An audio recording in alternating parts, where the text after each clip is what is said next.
இதோட வாசி சங்கீத திருப்பிகளோ செய்த 66 பக்கம் 79.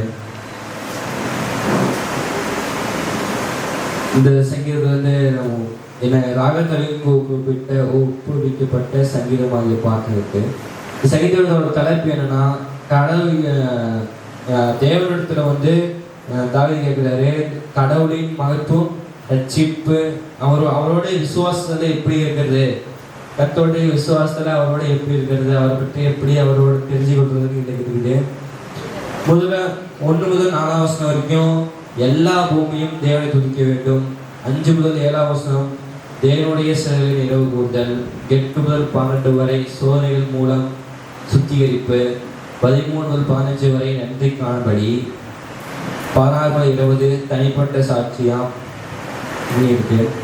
இதில் முதல்ல 1 வசனம் 4 வசனம் நம்ம பார்க்கலாம். முதல் வசனம், பூமி குடிகளே நீ எல்லாரும் தேவனுக்கு முன்பாக எம்பெருமாய் பாடுங்கள், அவர் நாமத்தின் மகத்துவத்தை கீர்த்தனம் பண்ணி அவருடைய துதியின் மகிமையை கொண்டாடுங்கள். இந்த தாவீது சொல்றாரு, தாவீது ஆண்டவரை பார்த்து கேட்கிறாரு, அந்த பூமியின் குடிகளே நீ எல்லாரும் தேவனுக்கு முன்பாக எம்பெருமாய் பாடுங்கள். பூமியில் இருக்கிற எல்லாரும் பூமியில் இருக்கிற எல்லாரும் தேவனை துதிக்க வேண்டும். பூமியில் இருக்கிற எல்லாரும் நீங்கள் எல்லாரும் தேவனுக்கு முன்பாக கம்பீரமாய் பாடுங்கள் அப்படின்னு சொல்றாரு. நாம எல்லாரும் பூமியில நம்ம இருந்தோம்னா தேவனை கண்டிப்பா துதித்து ஆராதிக்கணும் அப்படின்னு சொல்றாரு. அவர் நாமத்தின் மகத்துவத்தை கீர்த்தனம் பண்ணி அவருடைய துதியின் மகிமையை கொண்டாடுங்கள். அவருடைய நாமத்தை உயர்த்தணும். அவருடைய நாமம் வந்து அவருடைய நாமத்தை மகத்துவம் நாம அவர் நாமத்தை துதித்து அவருடைய மகிமையை கொண்டாட வேண்டும் அப்படின்னு சொல்றாரு. அடுத்தது 5ஆம் வசனம் வாசிக்கலாம். தேவனுடைய செய்களை வந்து பாருங்கள், அவர் மழைப்படத்தில் நடப்பிக்கும் கிரியைகள் பயங்கரமானவர். அதை சொல்றாரு தாவீது. இங்க சொல்றாரு, முதல் 4 வசனம் எல்லாரையும் துதிக்கணும்னு சொல்றாரு. இதாவது தேவனுடைய செயலை ஏற்படுறது. நம்ம வந்து தேவன் நமக்கு செய்ததை வந்து நம்ம வந்து நினைவு கூறணும். தேவன் நமக்கு வந்து ஒரு டைம் நம்ம வந்து நன்மை செய்து விட்டாருன்னு விட்டுறக்கூடாது.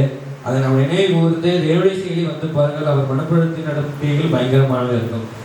தேவனுடைய செயலை நம்ம வந்து நினைத்து பார்க்கணும். நம்ம எப்பவும் நினைத்து பார்த்து கொண்டு அவர் நமக்கு செய்த நன்மைகளை அவர் செய்ய நம்ம அதிசயங்களை நினைத்து பார்க்கணும்னு சொல்றாரு.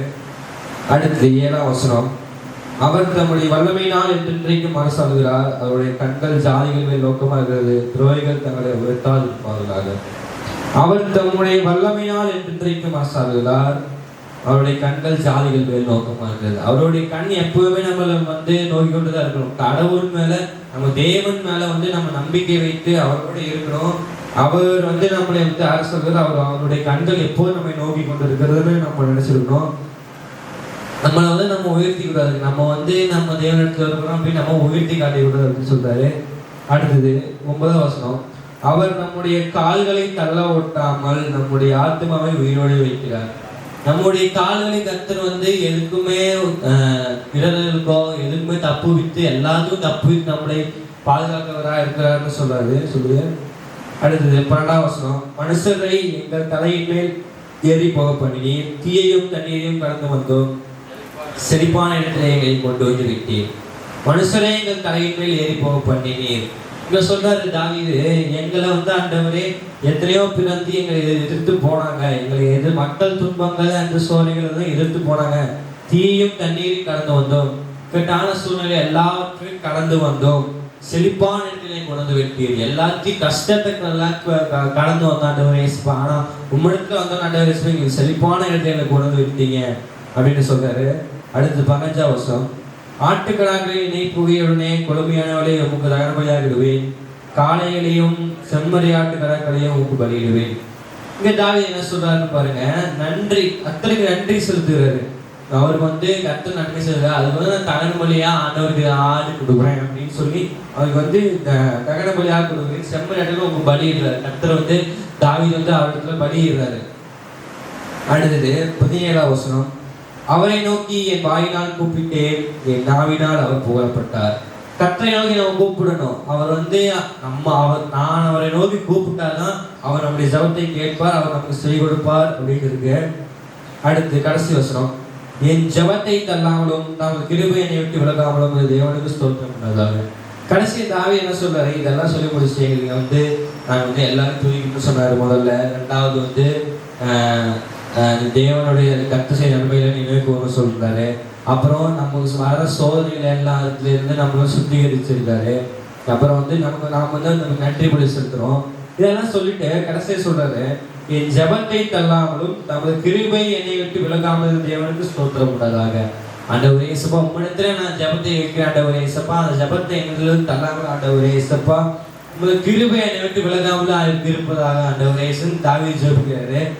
ஜெபிச்சு ஆண்டவரே இயேசு உமக்கு ஆண்டவரே ஸ்தோத்திரம் உண்டாதாக சொல்லி தாவீது தட்டல பிடிக்கிறாரு.